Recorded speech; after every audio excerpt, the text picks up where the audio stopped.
Keselamatan universal, apakah itu sama dengan pluralisme agama, Pak? Mohon penjelasan Bapak Pendeta Esra.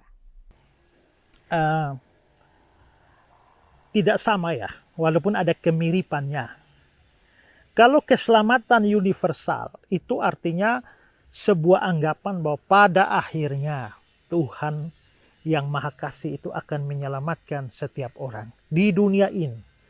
Tuhan akan membawa setiap orang masuk ke dalam surganya karena Dia adalah Tuhan yang penuh kasih dan tidak akan membinasakan manusia masuk ke neraka selama-lamanya. Ya. Jadi tidak peduli kamu itu percaya Dia atau tidak.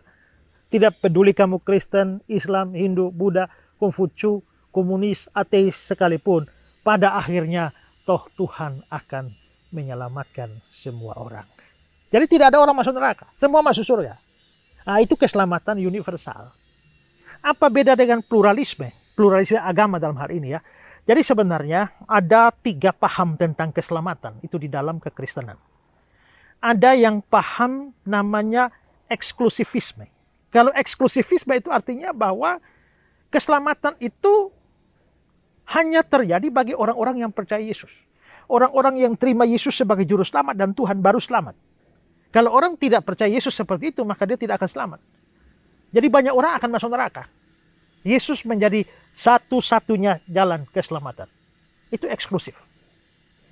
Nah, kalau pandangan pluralisme itu menganggap bahwa sebenarnya semua agama itu bisa menyelamatkan.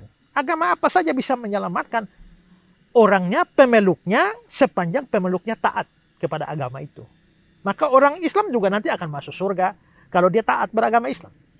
Orang Hindu juga akan masuk surga kalau dia menjadi orang Hindu yang taat kepada ajaran Hindu.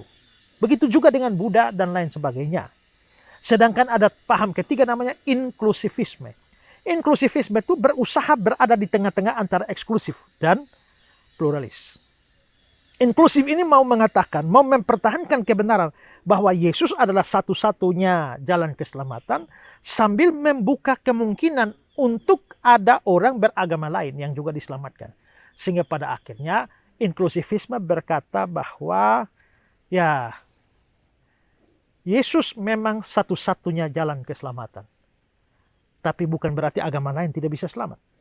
Nanti ada orang Hindu, Islam, Konghucu, Buddha yang akan selamat. Tapi bukan diselamatkan karena Islamnya. Bukan diselamatkan karena Hindu Buddhanya atau Konfusiusmenya. Tapi Yesuslah yang menyelamatkan mereka di dalam agama Islam. Yesuslah yang menyelamatkan mereka dalam agama Hindu, Buddha, Konghucu, dan sebagainya. Nah, itu namanya inklusivisme. Ya, jadi ada 3 gitu ya. Ada eksklusif, ada inklusif, ada pluralisme. Nah, kalau saudara tanya apa bedanya universalisme dengan pluralisme? Nah, itu yang tadi saya jelaskan bahwa kalau universalisme pada akhirnya semua selamat. Tidak ada yang masuk neraka. Tapi kalau pluralisme, pasti ada juga yang masuk neraka. Kalau dia tidak taat beragama. Jadi nanti ada, kalau orang Islamnya taat, ya yang taat saja yang masuk surga. Yang taat saja yang selamat. Yang tidak taat ya tidak selamat. Berarti dengan kata lain, dalam paham pluralisme masih ada juga yang tidak selamat. Yaitu yang tidak taat beragama.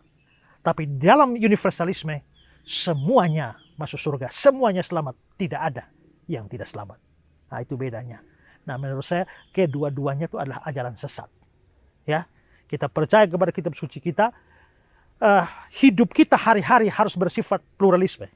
Tapi soal beriman, itu harus eksklusif. Iman saya, iman eksklusif. Tapi relasi saya dengan lingkungan sekitarnya, sahabat-sahabat, kenalan-kenalan, itu bersifat pluralis. Jadi pluralisme sosial, bukan pluralisme agama, bukan pluralisme iman. Pluralisme iman maupun juga universalisme, keduanya adalah ajaran sesat. Jangan saudara percaya kedua paham itu. Ya.